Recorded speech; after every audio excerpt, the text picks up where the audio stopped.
Welcome to Global Connections on ThinkTech Hawaii. I'm your host, Jay Fidell. Today, we'll talk about Iran. Is Iran still going nuclear? And to what degree? How have recent events in Syria affected its nuclear program?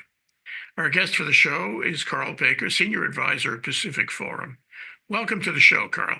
Yeah, good to be here, Jay. Always good to talk about what's happening in the world, and certainly the Middle East, Iran, Syria has gotten a lot of attention lately, specifically Syria, with the sort of always surprisingly fast final battle in these long-standing conflicts that people think are going to go on forever, and then 2 weeks later you have a new leader in position. Hopefully, a leader who can bring all the component factions together. But you know what it does show us is that you wait for years and you kind of assume the status quo. You assume that the changes are not so good or they're predictable, and now you find that all of that can change profoundly in a week or two. And if it can happen in Syria, where else can it happen? I mean, think of Glasnost. Think of the fall of the wall. In Germany. Think of other events that have happened suddenly and without a whole lot of global warning. How far advanced had Iran gotten before the Syria revolution? Well, I mean, it's always difficult. If you look at what the IEA has been saying, is that they've been more or less following, the requirements. There's also some indication that they were enriching uranium beyond the 20%, which, I mean, to build a nuclear weapon, you need to have highly enriched uranium, which is usually considered over 90% enriched, and they were at the 20% level. Some indications that they had gone over the 20 in several cases. So, it's always difficult to tell exactly how far they are, especially since some of this could very well be covert, and we don't know what's happening. They do have monitoring stations on their uranium enrichment facilities, and so we have some sense that they have been fairly compliant with the IEA requirements. So that doesn't answer your question how close they are, but in practical terms, they could probably put out a nuclear weapon within 90 days, because I think they have the other components ready. How important is it to them?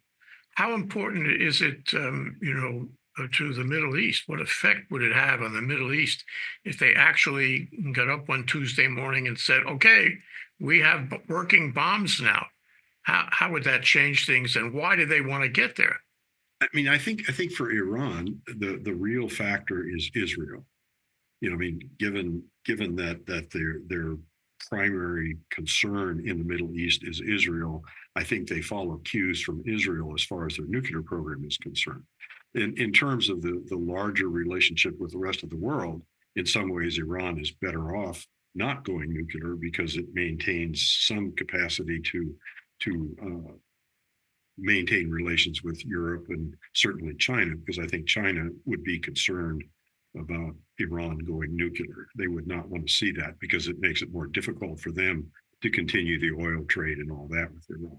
So, I think that they really, as far as the nuclear program is concerned, they really take their cues from Israel. And that's why the whole destabilization in the Middle East becomes important, because as Iran loses its influence in its conventional capacity to interact or to counter or deter Israel, it becomes more and more likely that they could resort to a nuclear option to prevent what they see as Israel attacking Iran. Is that a legitimate concern on their part? I mean, I would doubt that Israel would actually, cross over. It's a fair distance and attack Iran on a preemptive basis, and thus Iran needs to have nuclear weapons. History says that Israel has attacked Iran on several occasions, not a full-scale attack, of course, but certainly has taken military action on Iranian soil this is over the years. And so I think, if you live in Tehran, I think it's a realistic concern that Israel could at some point decide to be even more violent in their military strikes on Iranian territory. This is always a tit for tat between Iran and Israel. Iran really hasn't responded in a meaningful way to the last Israeli attack. There was concern that they were going to throw a bunch of missiles at Israel, and they really didn't. So, I think it's in Iran's calculus. I think it makes sense to think about a nuclear deterrent to an Israel that seems to be defeating several of Iran's proxies, Hezbollah, Hamas, and now Syria. Israel didn't defeat Syria, but Syria is now a big question mark for Iran. So I think that it is a legitimate consideration if you live in Tehran and you think like the Iranians do. Well, wouldn't you agree with me, though, that the altercations between Israel and Iran have always started with Iran or its proxies? It's not like Israel wants to destroy Iran. It has no intention of that.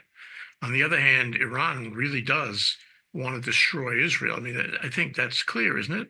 Yeah, I think I would agree with that assessment. I'm not sure if it isn't how you decide who really started this, because it's such a long-standing fight between Iran and Israel. I mean, I guess we could go back and look at what was happening back in the days before 1979, how Israel and Iran interacted when there was a secular state in Iran.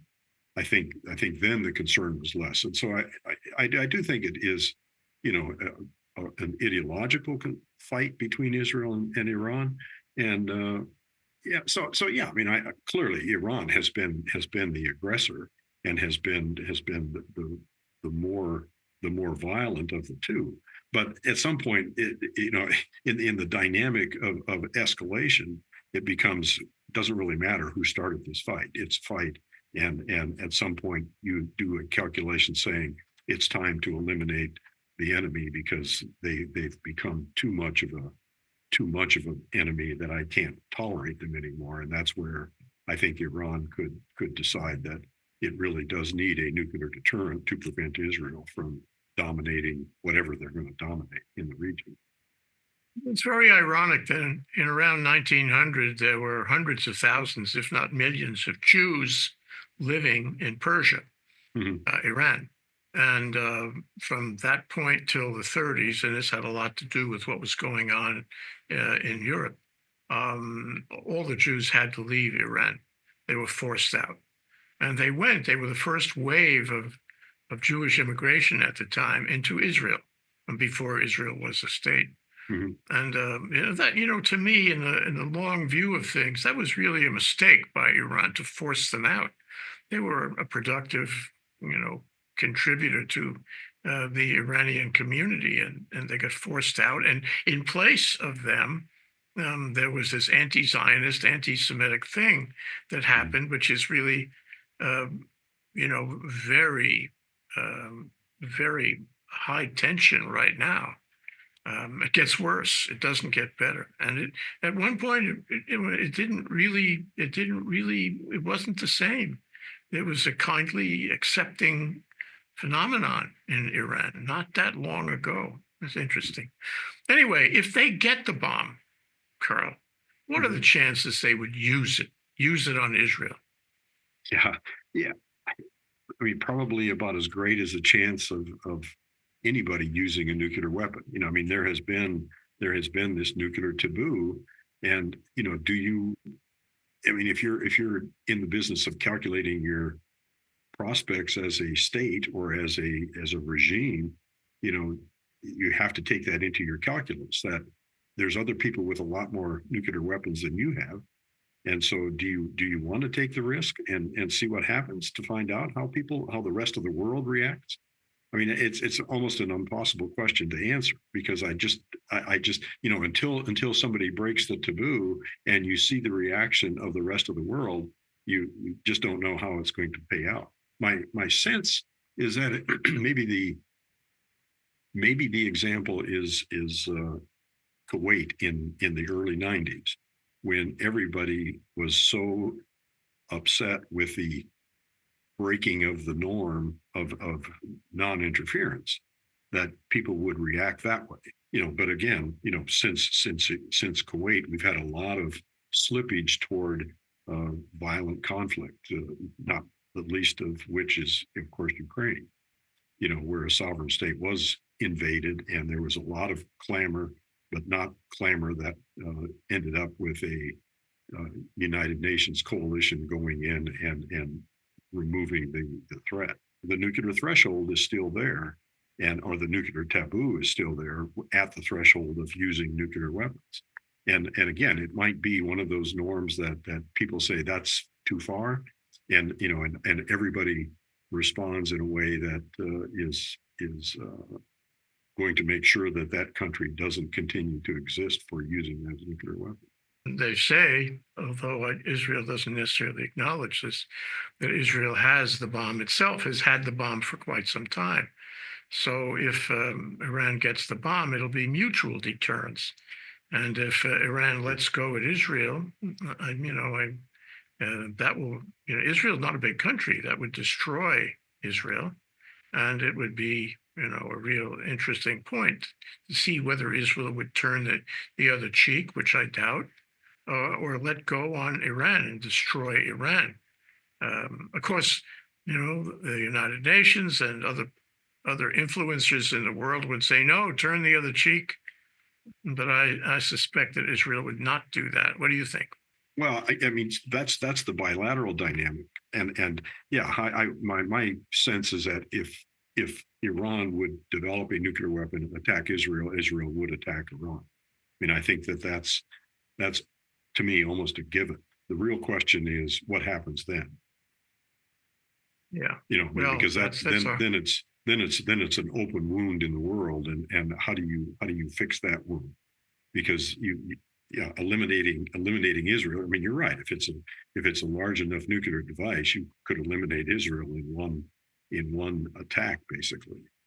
And if you're Israel and you're able to respond, then how does the United States respond to that? How does Russia? How does China? How does India, for that matter, or Pakistan respond to that? Do you then have a conflagration of all nuclear weapon states into a response to that? And I mean, again, that's all part and parcel of this nuclear taboo. Is once it's broken, then what happens? It's, again, go back to the analogy of Kuwait. We had a firm principle in place. It was broken. People responded in a way that you would hope they would respond to someone using a nuclear weapon. But in the meantime, what's happened on the Kuwait example is you've had several cases of where people have invaded a sovereign state. And so, of course, the Russians, would point to the Americans in Iraq. The Americans, of course, point to the Russians in Ukraine. Everybody is concerned about China doing something like that in Taiwan. So as the taboo or as the norm is broken, it becomes easier to have others join in. And I say all that to say that, once someone breaks the taboo, it doesn't matter who, if it's Israel or if it's Iran, which is probably the more likely case, then what happens? Does North Korea then say, oh, Iran did it, so now I can do it in South Korea because it looks like Iran is getting away with it? And at what point do you have the major nuclear weapon holders actually respond to the smaller non-authorized nuclear weapon states? Cooler heads are not likely to prevail. Sorry.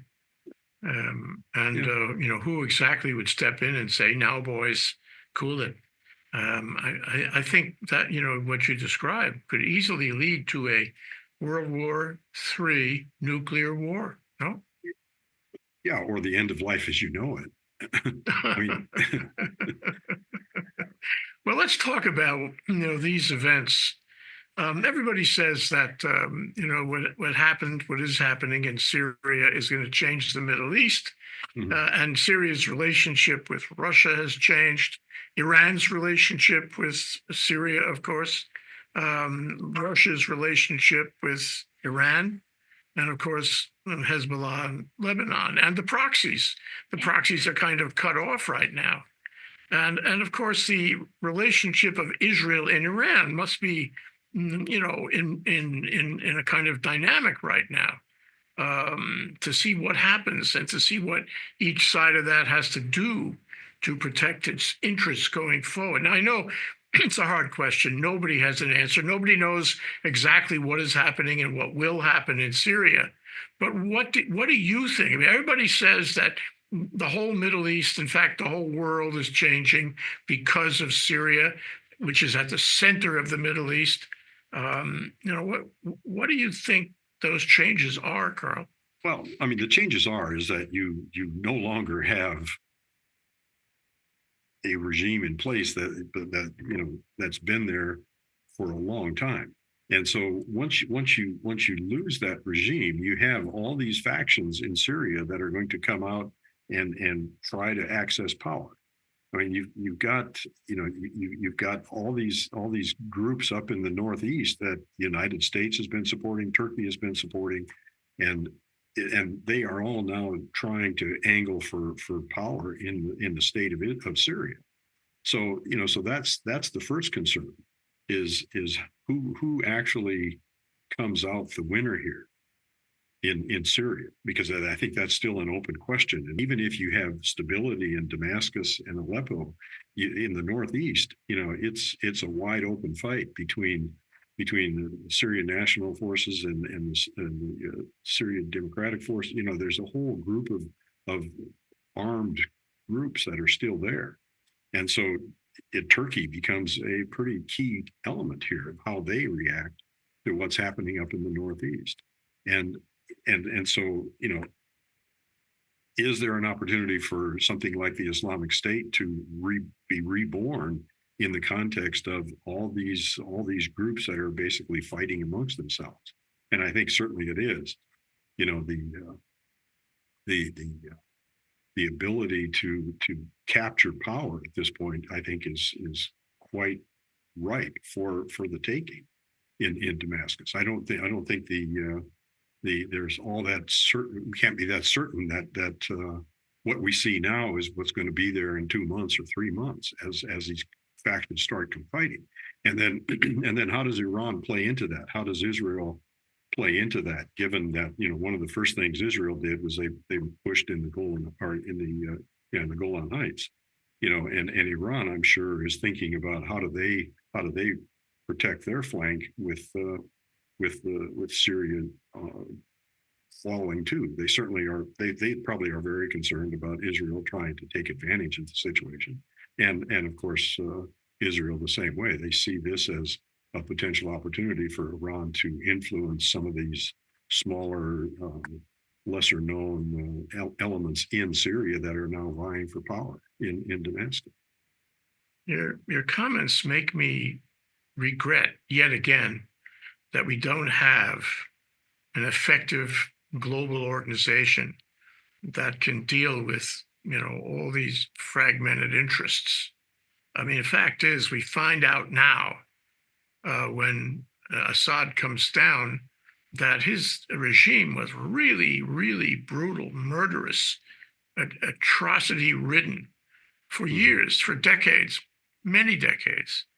And nobody stepped in to stop that. Russia encouraged it. I think Iran I know Iran encouraged it. The U.S., I don't think the U.S. was actively involved. Assad got away with it. Honestly, in some ways, the United States was sort of a bit player up in the Northeast, and they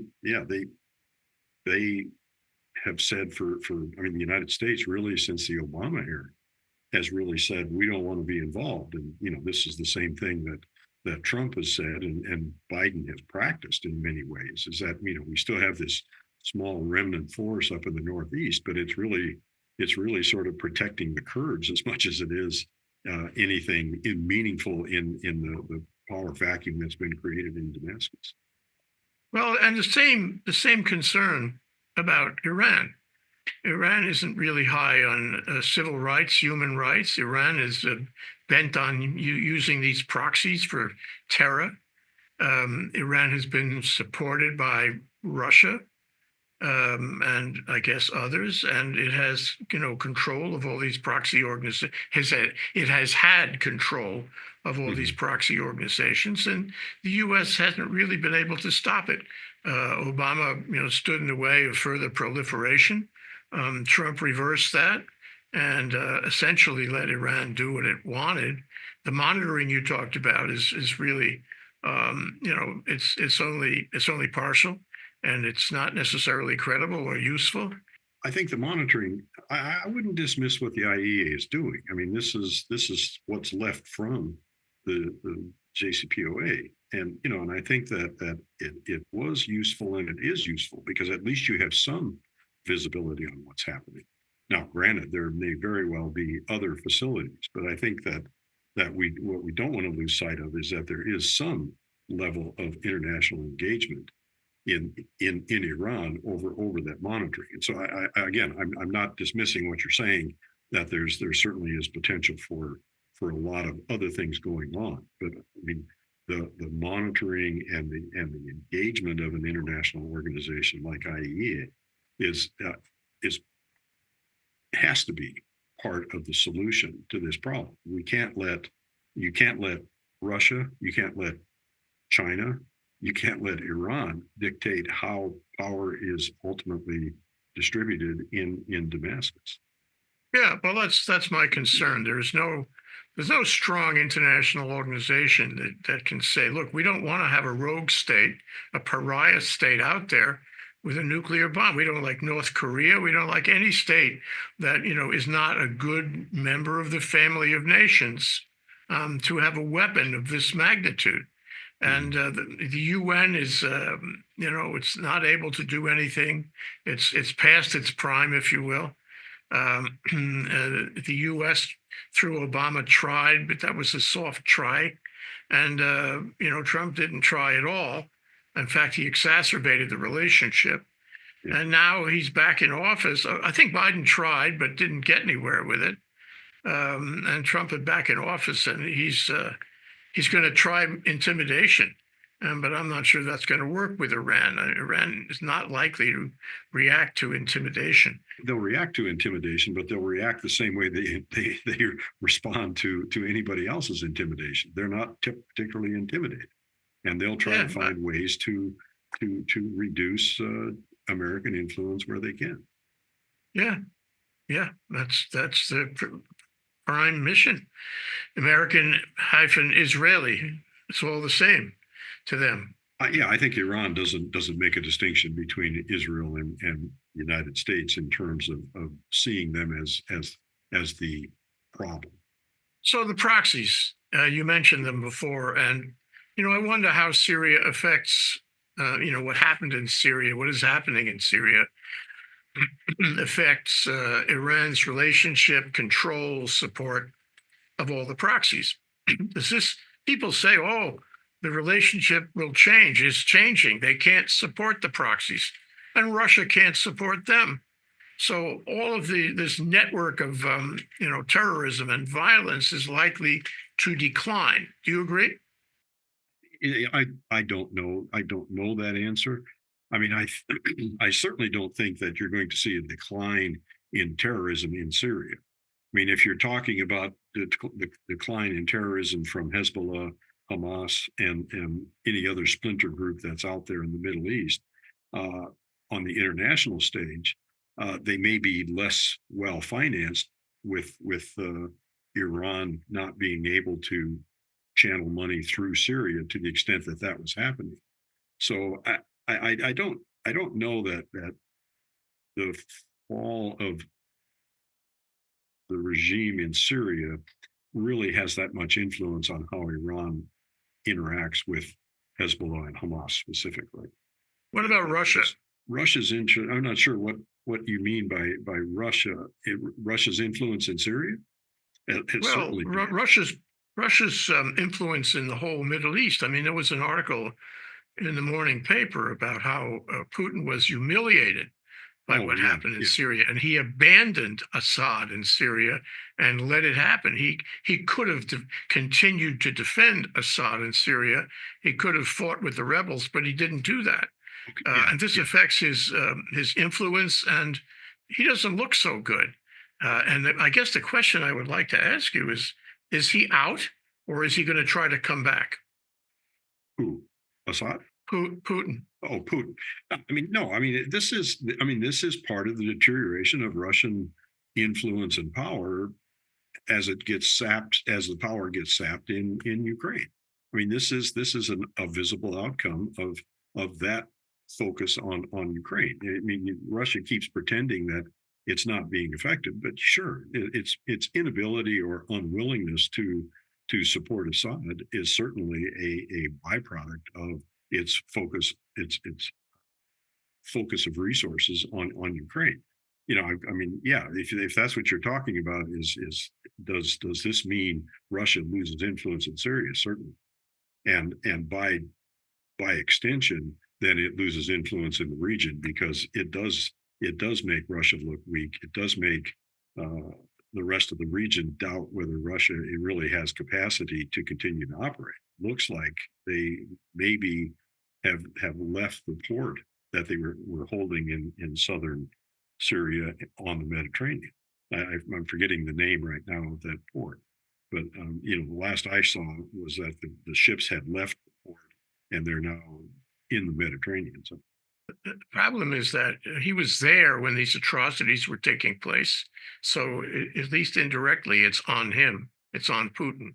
yeah, And although for years, for decades, he supported Assad, at the critical moment, he didn't support Assad for whatever reasons. He abandoned Assad. So, if you were another country, and he promised you that he would support you, you'd have to question his credibility at this point, no? yeah, sure, yeah. I mean, and that's what I say. I think, yeah, you're right. I mean, his loss of credibility is certainly important, and it's an important aspect of Russian influence, specifically in Iran. I mean, I think Iran is looking at Russia as a weak supporter at this point, and it's looking, it's clearly looking around to see who can help Iran in the context of its conflict with Israel. And I mean, and the names that come up are China and North Korea. Well, I want to ask you about China. I don't know the geography, but China has this Belt and Road Initiative program all the way from China to Africa, and for that matter, Spain. And it has worked hard. It has garnered a lot of investment from various places in the world. It has made these debt trap loans all along the way. And most recently, it has expanded, at least conceptually, the Belt and Road to the String of Pearls, which are a string of ports that allow China trading vessels to go the distance without having to go over land. On the other hand, it seems to me that China has to be affected, and you mentioned this, it has to be affected by what happened in Syria, possibly because Syria is in the center of the Middle East, and Syria may undermine China's overland Belt and Road Initiative in that area. How is the rebellion, the revolution in Syria affecting China? How will it affect China? I'm not that convinced that China is that affected by Syria. I mean, I hear what you're saying about routes into Europe and stuff, but that you can really get to Europe without going through Syria. Uh, I think Turkey is a much more important potential client for China than Syria is, and quite frankly, China has been very reluctant to get involved in Syria because I think it sees it as somewhat of a losing proposition. And so there hasn't been a lot of Belt and Road activity, if any.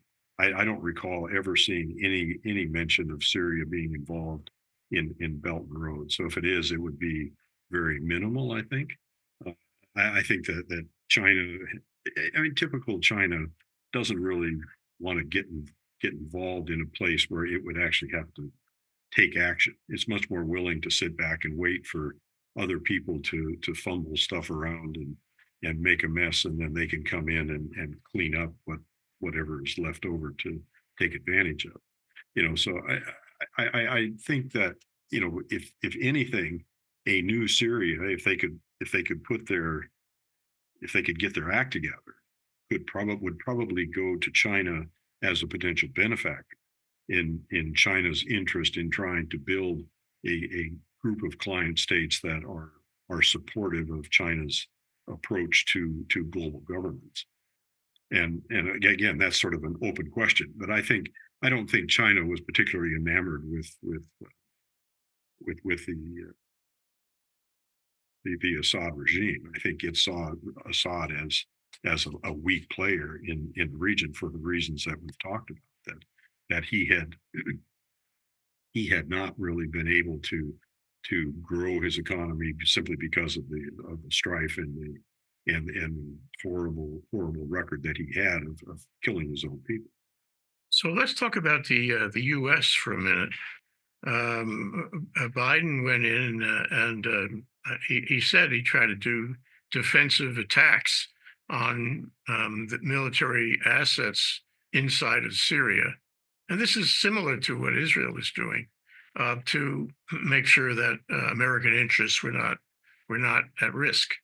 I can understand that.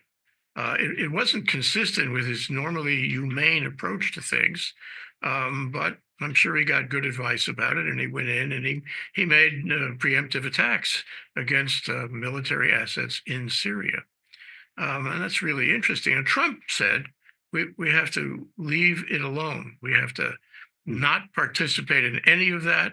And I'm telling you now, and he's really speaking not only to his own administration, to Congress, to the country, and to Europe, to the extent that he has any influence there. He's saying, just leave it alone. Let them work it out without us. Mhm. And I expect that that's the position he will take on and after January 20th. He'll leave it alone. But leaving it alone, takes us into the ghost of Christmas future, a la Charles Dickens. What happens if Trump leaves it alone? He didn't do a very good job at containing Iran over the nuclear issue. What will happen if he ignores Syria and ignores what happened in the Middle East, goes full tilt isolationist, no boots on the ground, no involvement? What happens? I know this is a hard question, Carl. What happens there? Well, I think first of all, I'm not convinced that Trump is going to do what you're describing. I mean, it's easy for him to to put it out on X to say that he's not going to do anything. It's a whole different question, I think, when it comes to him being in office and setting policy.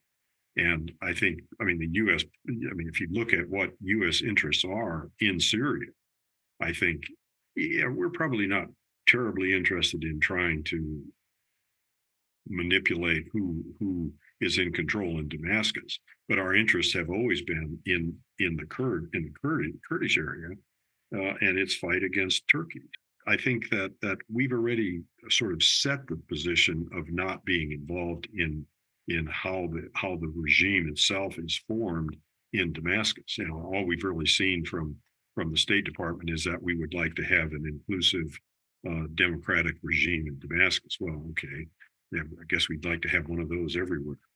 But I don't see us taking, no matter who's in office. I don't see Biden jumping up saying, "Hey, I've got a great idea how to get that guy in office." And I think so. I think that in some ways, Trump's position of saying let him work it out amongst themselves is sort of a de facto position that we have to take because we don't have the influence amongst those people who are vying for power, because the people vying for power are pretty much all Islamic nationalists of at least some type. And so we don't really have that influence to decide who's going to be in power and who's not going to be in power. Again, our interests lie mostly up in the Northeast with the Kurds and how they're interacting with the Turks. Yeah, seems like we have less influence all the time. Yeah. Honestly, with all these factors we've been discussing. One other point I wanted to ask you about, and that is, 6 months ago, Iran elected a new, ostensibly more moderate president. He's not the religious leader, but he is a more moderate president I guess, on the political side, as you would say. Does that have any effect here?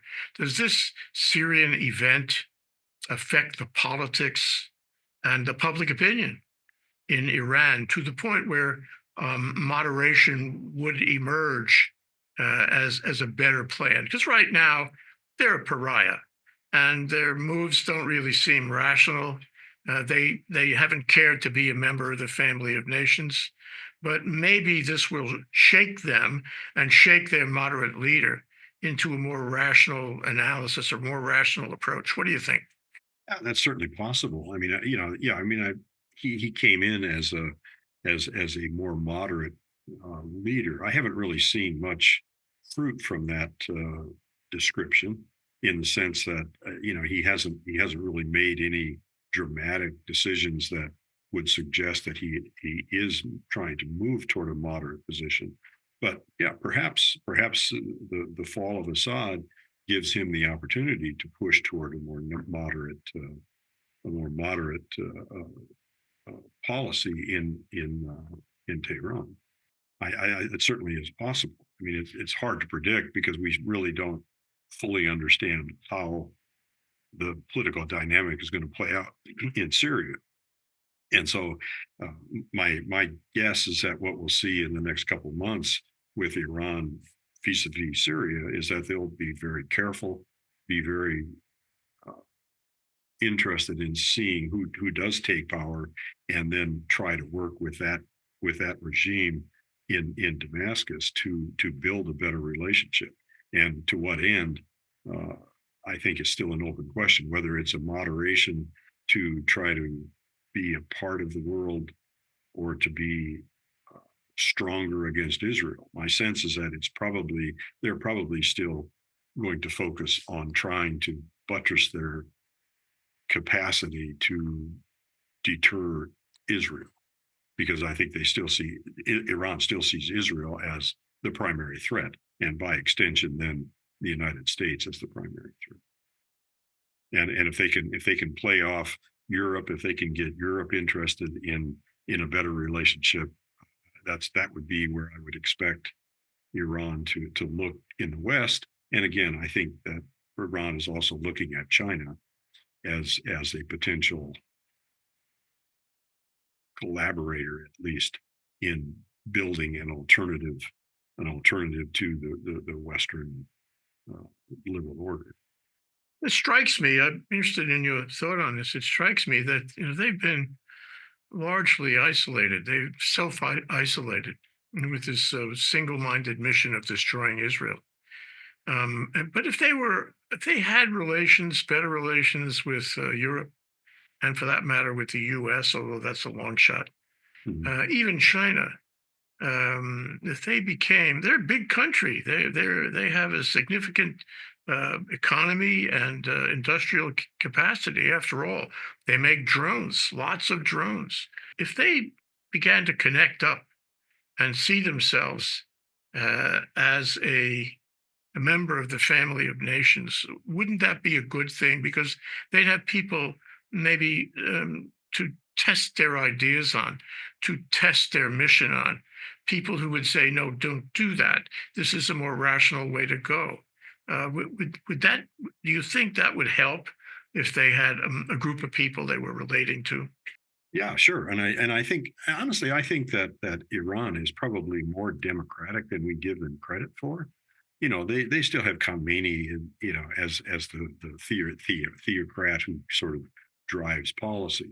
But I think that once you get inside Iran, I think that there is a fairly strong sense of citizenship, and a strong sense of national pride that exists among people that isn't really religious and isn't necessarily anti-Israeli, and that would like to join the world.